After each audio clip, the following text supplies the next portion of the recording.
Shopping today is something we barely think about. You can order just about anything from your phone and have it delivered to your doorstep by tomorrow. But if you grew up in the 1950s, you remember a time when shopping was an experience unlike anything kids today could ever imagine. From the excitement of collecting stamps to the milkman leaving bottles on your porch, the way Americans shopped during this era was filled with traditions and customs that have completely disappeared. So here are 20 weird facts about shopping in the 1950s that you probably didn't know. S&H Green Stamps were like gold. If you shopped anywhere during the 1950s, chances are you collected S&H Green Stamps. These little stamps were handed out at grocery stores, gas stations, and department stores with every purchase you made. The more you spent, the more stamps you received, and let me tell you, people took their stamp collecting very seriously. For many households, saving green stamps wasn't just a casual hobby. It was practically a family tradition. Families would sit around the kitchen table in the evenings, carefully licking and pasting each tiny stamp into special booklets. It became a kind of ritual, almost like a weekly bonding activity. Parents and kids alike would help sort the sheets, smoothing each stamp down neatly so the pages looked perfectly filled. Some people even developed strategies: which stores had the best stamp deals, how to plan shopping routes, and when to redeem booklets for maximum value. Once you filled enough booklets, you could take them to a redemption center and trade them in for merchandise. And these weren't small prizes either. You could get everything from toasters and blenders to full sets of dishes, furniture, lamps, and even bicycles. For many families, especially those on tight budgets, green stamps provided a way to furnish an entire home without spending any extra cash at all. The S&H company grew so large that it became one of the biggest purchasers of consumer goods in the entire country. At its peak, S&H was printing 3 times as many stamps as the United States Postal Service produced postage stamps. That's how popular the program was. Housewives would even choose where to shop based on which stores gave out green stamps. Price and convenience still mattered, of course, but those little green rectangles held real power. Kids today, with their digital reward points and cashback apps, will never understand the satisfaction of filling that final page in a stamp book and knowing you were about to bring home something wonderful. It wasn't exactly free, but it certainly felt like it. Door-to-door salesmen were everywhere. During the 1950s, having a stranger knock on your front door wasn't cause for alarm. It was just another Tuesday. Door-to-door salesmen were as common as the mailman, and housewives across America would regularly invite these traveling merchants right into their living rooms. These weren't pushy characters trying to make a quick buck.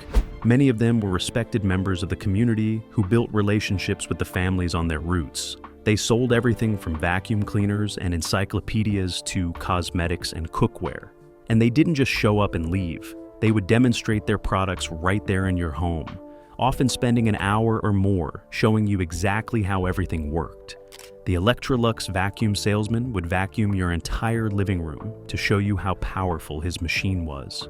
The encyclopedia salesman would sit at your dining table and flip through those beautiful gold-embossed volumes, convincing you that your children needed these books for their education. And mothers believed them, because back then, having a good set of encyclopedias was considered essential for any family that valued learning. The remarkable thing was the trust involved. You'd let a complete stranger into your home, offer him a cup of coffee, and spend your afternoon watching him demonstrate his wares. It was a social event, as much as it was a sales pitch. Today's kids would never understand opening your door to someone you've never met and inviting them inside. But in the 1950s, that was just how things were done. Layaway was how everyone shopped. Before credit cards became the norm, there was layaway. And if you grew up in the 1950s, you know exactly what I'm talking about. Layaway was the original buy now pay later system, long before apps and online financing existed. And it was how many American families managed to purchase big-ticket items without stretching their budgets too thin. Here's how it worked. You'd find something you wanted at the store, maybe a new winter coat for the upcoming cold season, a piece of furniture to brighten up the living room, or a shiny appliance that promised to make life easier. Instead of paying the full price up front, you'd put down a small deposit. The store would then tag the item and move it to a designated layaway area, safely tucked away in the back. Week after week, you'd return to make small payments, each one bringing you a step closer to taking that cherished item home. Only when it was fully paid off did you finally get to carry your purchase out the door. Department stores often had entire rooms overflowing with layaway merchandise. Shelves and racks held items with names and dates attached, each representing a family's quiet commitment and steady progress. It required discipline, patience, and a sense of delayed gratification, qualities that feel almost foreign in our modern world of instant shipping and immediate digital purchases. Yet, for families in the 1950s, this was simply the responsible way to shop. What made layaway truly special was that it kept people out of debt. You weren't borrowing money, you were paying ahead, in manageable little amounts. No interest charges, no worry about credit scores. No surprise bills arriving in the mail. You paid what you could, when you could, and in the end, the item was yours, free and clear. Kids today with their one-click checkout will never know the thrill of making that final payment, the pride of sticking with it, and the pure joy of finally bringing your long-awaited treasure home. The Milkman made daily rounds. Long before Amazon started delivering packages to your doorstep, the Milkman was making his rounds through every neighborhood in America. During the 1950s, having milk delivered to your home was as normal as getting your mail. In fact, most families couldn't imagine life without their friendly Milkman. He'd arrive in the early morning hours, often before the sun came up, driving his distinctive truck through quiet residential streets. You'd leave your empty glass bottles on the porch, and he'd replace them with fresh ones filled with cold milk. Some families had small insulated boxes on their porches, specifically for their milk delivery, keeping everything cool until Mom woke up and brought it inside.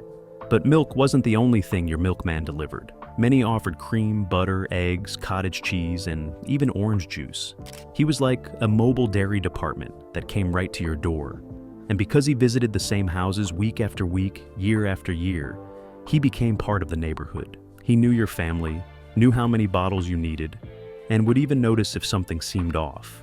The relationship between families and their Milkman was built on trust. You'd leave money or a note in those empty bottles, and he'd always make sure you got exactly what you needed. There was something wonderfully personal about this arrangement. Kids today with their grocery delivery apps will never understand waking up to find those cold glass bottles waiting on the porch, or the simple pleasure of seeing the cream risen to the top. Department stores had tea rooms.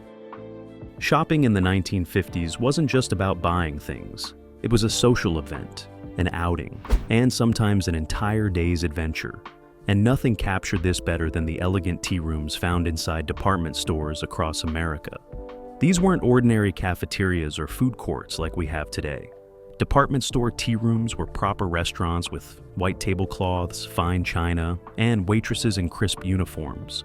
Ladies would put on their best dresses, hats, and gloves just to have lunch at their favorite store's tea room. It was an event that required dressing up. Stores like Marshall Field's in Chicago had their famous Walnut Room. Neiman Marcus had the Zodiac Room. These were destinations in themselves. Mothers would bring their daughters for special occasions, teaching them proper etiquette and table manners in these refined settings. You'd order from a menu, enjoy a multi-course meal, and then continue your shopping refreshed and satisfied. The tea room experience made shopping feel glamorous and special. It transformed a simple trip to buy new curtains into a memorable outing. You might run into neighbors or friends, catch up over chicken salad sandwiches and PT4s, and make an afternoon of it. The pace was slower, more deliberate, and infinitely more civilized. Today's kids grabbing fast food in a mall food court will never understand what it meant to sit in a beautiful tea room, surrounded by chandeliers and fresh flowers, feeling like shopping was a genuine occasion worth celebrating. Elevator operators took you floor to floor. Here's something that seems almost unbelievable today. During the 1950s, most department stores had elevator operators who would personally take you from floor to floor. You didn't push a button yourself, someone did it for you. In an age before fully automated elevators became widespread, this was considered both a necessity and a touch of refined service that made every shopping trip feel like an event. These operators, often dressed in smart uniforms complete with white gloves, polished brass buttons, and neatly pressed caps, stood proudly inside the elevator car, one hand on the lever that controlled the lift's smooth ascent and descent. As you stepped aboard, they'd greet you with a polite nod or a warm smile and ask which floor you needed. Then, as the elevator glided upward, they would announce each stop with practiced clarity. Second floor, ladies' apparel, lingerie, hosiery, or fourth floor, furniture, appliances, home goods. Their voices became part of the atmosphere of the store, as recognizable as the jingling of cash registers or the soft hum of overhead lights. It might seem lavish now, but back then it was simply part of the shopping experience. Elevator operators knew the layout of the store better than almost anyone.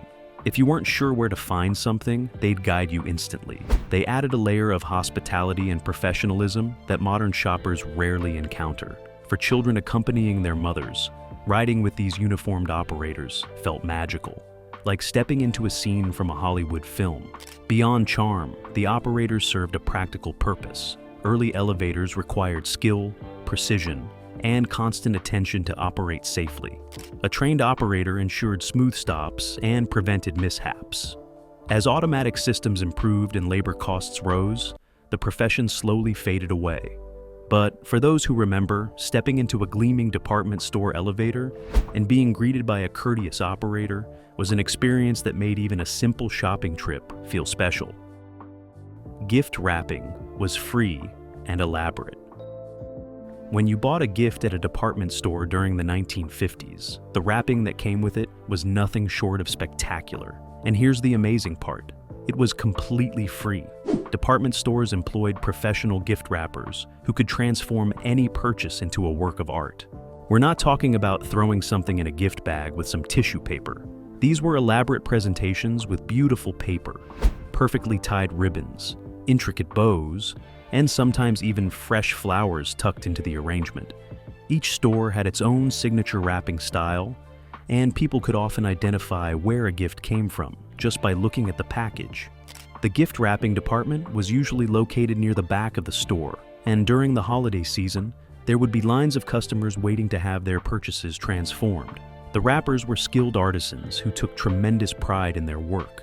They could fold corners with military precision and create bows that looked like they belonged in a magazine. This service was considered a standard part of the shopping experience, not an extra you had to pay for. Stores understood that presentation mattered, and they wanted their customers to feel proud when they handed over a beautifully wrapped package. It was all part of the elegance and service that defined shopping during this era. Today's kids grabbing a gift bag from the checkout line will never understand watching a skilled wrapper transform your purchase into something so beautiful that you almost didn't want to open it. Charge plates were the original credit cards. Before Visa and MasterCard became household names, there were charge plates. These metal identification tags were the original credit cards, and they were a fixture of shopping in the 1950s. Charge plates were small metal rectangles about the size of a dog tag that were issued by individual department stores. They had your name and account information embossed on them, and when you made a purchase, the clerk would place your plate in an imprinting machine along with a paper sales slip. The machine would press down, transferring your information onto the receipt, creating a record of your charge. Each store had its own plate, so if you shopped at multiple department stores, you might have several of these metal tags on your keychain or in your purse. They made a distinctive clanking sound as women searched through their handbags to find the right one. The charge plate system meant that you could shop without carrying cash and pay your balance at the end of the month. It was revolutionary for its time, giving middle-class families access to credit that had previously been reserved for the wealthy. You'd receive a statement in the mail, write a check, and mail it back. Simple as that. The trust involved was remarkable. Your name embossed on a piece of metal was enough to establish your credit. There were no computers verifying your identity, no fraud alerts, just a handshake agreement between you and your favorite store. Kids today with their chip-enabled credit cards will never understand the satisfying clunk of a charge plate machine imprinting your purchase. Pneumatic tubes moved your money. If you ever wondered how your money, traveled from the sales counter to the cashier's office in a 1950s department store? The answer is simple. It flew through the air, quite literally. Before computerized registers and instant electronic payments, stores relied on impressive networks of pneumatic tubes to transport cash and paperwork at remarkable speeds. It was one of the most futuristic systems of its time, hidden behind the elegant counters and polished floors of the era's grand department stores. Here's how it worked. After you made your purchase, the sales clerk would place your cash and handwritten sales slip into a small cylindrical carrier. These carriers were usually made of metal or sturdy plastic, with soft felt or rubber ends to cushion the impact. The clerk would open a tube station, often a little metal door built right into the counter, insert the carrier, and close the hatch. With a powerful whoosh of compressed air, the capsule disappeared into the maze of tubes snaking through the walls and ceilings. It raced through the building like a tiny rocket, eventually arriving at a central cashier's office where trained staff handled all the actual money counting. Once the cashier recorded the purchase, made any necessary change, and completed the receipt, they placed everything back into the carrier and sent it hurtling through the return tube. Moments later, the capsule popped back into the sales department as if by magic. Children found this process endlessly entertaining. Watching the carrier vanish into the wall and then return with coins rattling inside felt like witnessing a science fiction invention come to life. You could sometimes hear the faint rumbling of the tubes overhead, reminding you that something was always racing through the building. These systems were brilliantly efficient. They kept cash centralized and secured, reduced the risk of theft on the sales floor, and let one accounting office handle transactions for an entire store. Eventually, electronic cash registers and modern payment systems replaced them, but for anyone who remembers waiting for that little tube to return, the memory of that whooshing, whirling technology still feels wonderfully futuristic. Live demonstrations were entertainment. Shopping in the 1950s was as much about entertainment as it was about purchasing goods. Stores regularly hosted live product demonstrations that drew crowds of curious shoppers eager to see the latest innovations in action. These weren't just boring presentations. They were theatrical performances designed to amaze and captivate audiences. A Vitamix salesman might spend an hour blending everything from vegetables to soup to ice cream, showing housewives what this miraculous machine could do. Cookware demonstrators would prepare entire meals right there in the store, filling the air with delicious aromas that made everyone hungry. Department stores would set up demonstration areas where new products could be showcased. You might find a woman demonstrating the latest sewing machine, creating beautiful garments while explaining every feature, or a man showing how a new power tool could make home repairs easier than ever. These demonstrators were skilled salespeople and entertainers rolled into one. The demonstrations created a sense of excitement and urgency. When you watch someone prepare a perfect meal using a new appliance, you wanted that appliance. When you saw how easy it was to use a new cleaning product, you needed it in your home. It was marketing at its most personal and effective. Today's kids watching product review videos on their phones will never understand the communal experience of standing in a crowd, watching a live demonstration, and feeling the collective excitement as everyone decided they simply had to have whatever was being shown. Grocery clerks fetched everything for you. Grocery shopping in the 1950s was a completely different experience from the grab-and-go routine we know today. In many stores, customers didn't wander through aisles pushing their own carts. Instead, they handed a handwritten list to a clerk who gathered every item for them, an early form of concierge service that was simply considered normal at the time. These full-service grocery stores typically had long counters where shoppers would stand and recite or hand over their lists. The clerk, often someone who knew the store's layout by heart, would walk through the shop collecting each item. They weighed produce on manual scales, sliced meat and cheese to order, selected canned goods, and carefully packed everything in sturdy paper bags. Some stores even offered same-day home delivery, making the entire process feel personalized and almost luxurious. Clerks played an essential role and often had remarkable product knowledge. They knew which cuts of meat were best for certain recipes, which vegetables had just arrived fresh that morning, and which items might substitute well for something that was out of stock. Regular customers were treated like familiar neighbors, Many clerks could remember a family's weekly staples by heart. This system took more time, but it offered a level of service that created genuine relationships. Shoppers relied on clerks for guidance and trusted their recommendations. A clerk might quietly mention a special sale, suggest a better brand, or warn that the peaches weren't quite ripe yet. By the late 50s, self-service supermarkets, where customers picked up their own goods, were spreading rapidly and soon became the standard. But for many families of that era, having someone else navigate the store while you waited at the counter wasn't an extravagance. It was simply how grocery shopping worked. Kids today, grabbing cereal and snacks off brightly lit shelves, will never quite understand the comfort and convenience of having a friendly clerk do all the walking, choosing, and lifting for you. The Fuller Brush Man was a household name. Among all the door-to-door salesmen who visited American homes during the 1950s, perhaps none was more famous than the Fuller Brush Man. This iconic figure became a symbol of an entire era of American commerce, and even inspired movies and television shows. The Fuller Brush Company had built its reputation on quality products and persistent salesmanship. Their representatives, always neatly dressed and carrying their signature sample cases, would knock on doors throughout residential neighborhoods, offering brushes and cleaning supplies for every possible household need. What made the Fuller Brush Man special was his approach. He often offered a free vegetable brush or sample product just for listening to his pitch. Once inside, he'd demonstrate brush after brush, showing housewives products they didn't even know they needed. There were brushes for scrubbing vegetables, brushes for cleaning bottles, brushes for grooming hair, and brushes for sweeping floors. The variety was astounding. These salesmen became trusted visitors in many homes. They'd return regularly, and families would look forward to seeing what new products they had brought along.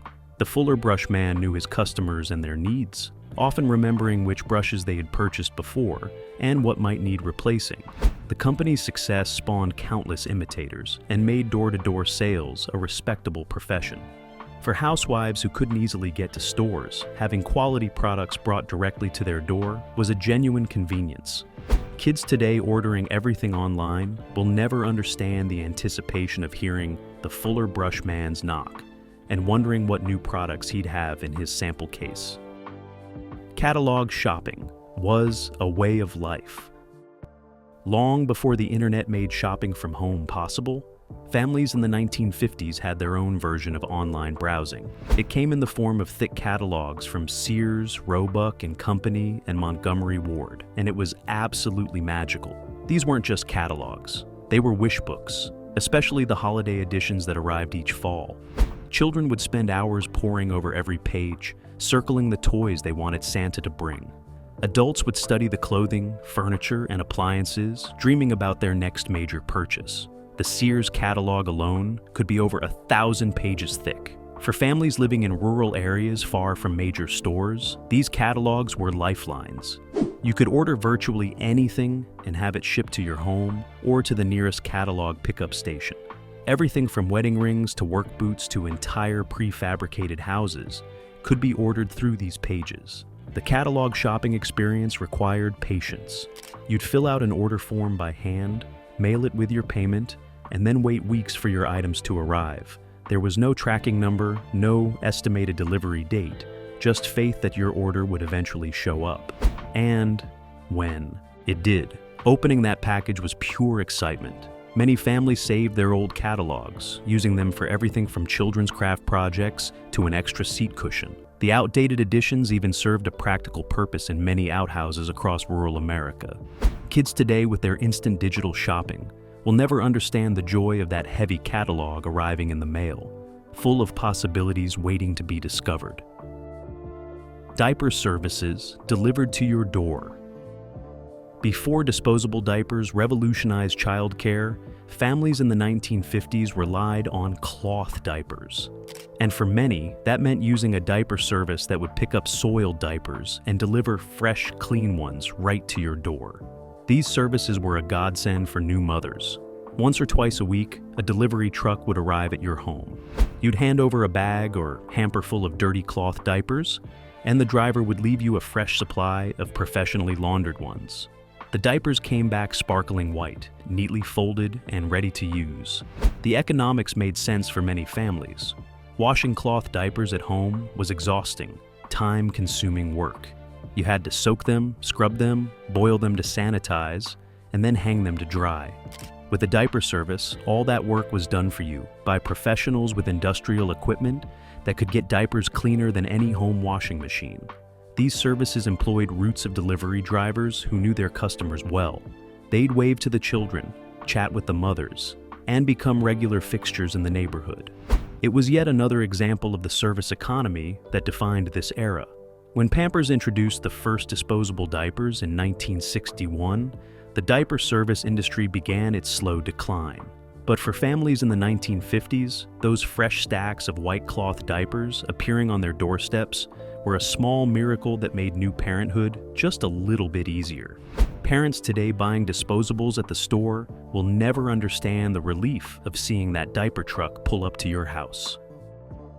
Ice delivery was still common. Even though electric refrigerators had become common by the 1950s, the Iceman was still making deliveries in many American neighborhoods. This holdover from an earlier era was slowly fading, but remained a familiar sight in communities across the country. The Iceman would drive his truck through residential streets, blocks of ice visible in the back, covered with sawdust or canvas to slow the melting. Families who still used ice boxes instead of electric refrigerators would display cards in their windows indicating how much ice they needed. The Iceman would read these cards, use his tongs to grab the appropriate size block, and carry it up to the house on his leather-protected shoulder. For children, the Iceman's truck was an irresistible attraction. Kids would follow along, hoping for chips of ice to suck on during hot summer days. Many Icemen were happy to oblige, chipping off small pieces for the neighborhood children who gathered around. It was a simple pleasure that cost nothing, but meant everything on a sweltering afternoon. The ice itself was cut from frozen lakes and rivers during winter months and stored in massive ice houses packed with sawdust for insulation. This natural ice could last well into summer, providing a year-round supply for customers. By the end of the decade, most families had made the switch to electric refrigeration, and the Iceman became a memory. But those who remember waiting for his truck, hoping for a cold treat on a hot day, will never forget that simple joy that kids today with their freezers full of ice cream will never experience quite the same way. Shopping carts were still a novelty. It might seem hard to believe, but the shopping cart as we know it was still a relatively new invention during the 1950s. Before this rolling convenience became standard, shopping was a much more physically demanding activity. The first shopping carts appeared in 1937, invented by a grocery store owner named Sylvan Goldman. But initially, shoppers were resistant to using them. Men thought they looked feminine, and women thought they resembled baby carriages. Store owners actually had to hire people to push carts around the store just to demonstrate how to use them. By the 1950s, shopping carts had finally caught on, but they were still evolving. Early carts were smaller than what we use today and featured a folding design that allowed them to nest inside each other for storage. Some stores still offered handheld baskets as an alternative. The shopping cart changed everything about how stores were designed. Aisles became wider to accommodate carts. Stores became larger because shoppers could now carry more. The entire concept of the supermarket was built around the assumption that customers would be pushing carts. For housewives accustomed to carrying baskets or having clerks gather their items, the shopping cart represented a new kind of independence. You could take your time, browse the aisles, and load up with as much as you could afford. It was freedom on wheels.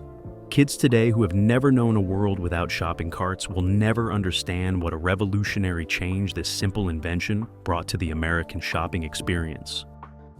Blue laws kept stores closed on Sundays. Sunday shopping is something we take for granted today, but during the 1950s, most stores across America were closed tight on the Lord's Day. Blue laws, as they were called, restricted commercial activities on Sundays, and these regulations shaped the rhythm of American life. These laws varied by state and community, but in many places, everything from department stores to grocery markets to car dealerships was required to close on Sundays. The idea was to preserve the Sabbath as a day of rest and religious observance. Whether you were religious or not, you simply couldn't shop on Sunday in most parts of the country. This meant that Saturday was an incredibly busy shopping day. Families would pack their errands into that single day, creating crowded stores and long lines. It also meant that Sunday was genuinely different from other days of the week. Streets were quieter. Families spent time together. There was a forced pause in the commercial hustle that defined the other 6 days. For store employees, blue laws guaranteed at least one day off each week. There was no pressure to work Sundays because the store simply wasn't open. This created a predictable schedule that allowed families to plan around a consistent day of rest. As the decades passed, blue laws were gradually repealed or weakened in most places. But for those who remember the 1950s, Sunday had a special quality that came partly from knowing the stores were closed. Kids today who can shop anytime, any day, will never understand a world where Sunday meant the shopping simply had to wait. The first shopping malls were born. The 1950s saw the birth of a new American institution that would reshape how we shopped, socialized, and spent our leisure time. The enclosed shopping mall was about to change everything, and it all started during this transformative decade. In 1956, Southdale Center opened in Edina, Minnesota, becoming the first fully enclosed, climate-controlled shopping mall in the United States. This wasn't just a collection of stores, it was an entirely new concept. A self-contained shopping environment where you could browse dozens of retailers without ever stepping outside. The appeal was obvious, especially in Minnesota, where winters were brutal. Shoppers could stroll through a comfortable, temperature-controlled environment regardless of the weather outside. The mall featured 2 anchor department stores, numerous smaller retailers, and amenities like restaurants and community spaces. Other developers quickly took notice. Throughout the late 1950s and into the 1960s, shopping malls began appearing across the country.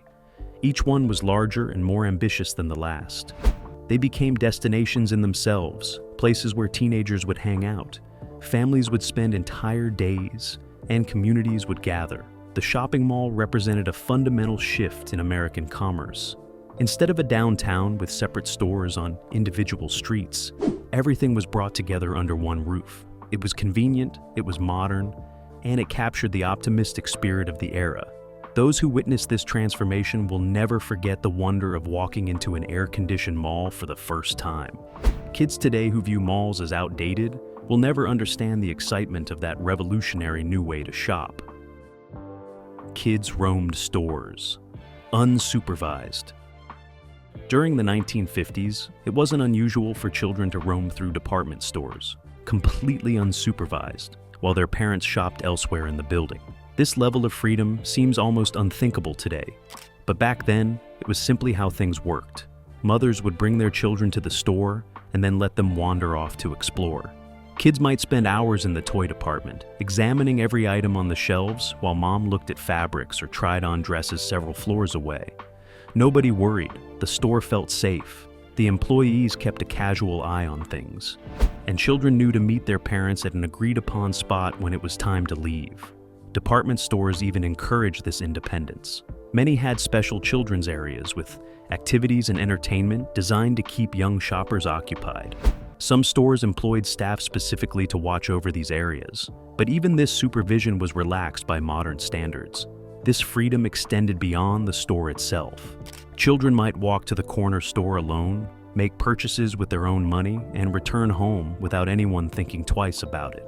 The neighborhood was considered safe territory where kids could explore and learn independence. Parents trusted that their children would behave and that the community would watch out for them. Storekeepers knew the neighborhood kids and would tell their parents if they misbehaved. It was an interconnected system of informal supervision that simply doesn't exist anymore. Kids today, constantly monitored and rarely let out of sight, will never understand the freedom that came with being turned loose in a department store while mom shopped to her heart's content. Trading stamps created fierce competition. The S&H Green Stamps we mentioned earlier were just the beginning. During the 1950s, trading stamp programs became so popular that fierce competition erupted between different stamp companies, each trying to win the loyalty of American shoppers. Besides S&H, there was Top Value Stamps, Gold Bond Stamps, Plaid Stamps, and dozens of regional programs. Different stores would align with different stamp companies, and shoppers would choose where to spend their money based on which stamps they were collecting. It was like a loyalty program war fought with tiny pieces of gummed paper. Housewives became strategic about their stamp collecting. Some families collected multiple types, while others remained fiercely loyal to just one program. Arguments broke out over which stamps offered the best redemption values. Neighbors would trade stamps with each other, swapping their extras for ones they actually collected. The redemption centers themselves became destinations. These were entire stores filled with merchandise you could only acquire with stamps. Walking through the aisles, catalog in hand, calculating whether you had enough books to get that mixer or whether you needed to wait another month, was an experience unto itself. Gas stations joined the fray, offering stamps with every fill-up. Some estimates suggest that during the peak years, Americans were collecting more trading stamps than they were using postage stamps. It was a national obsession. Today's digital reward points and cashback programs are the descendants of these trading stamps, but they lack the tangible satisfaction of filling a book and choosing your prize. Kids today will never understand the family strategy sessions around the kitchen table, debating which stores to patronize and which stamps to prioritize.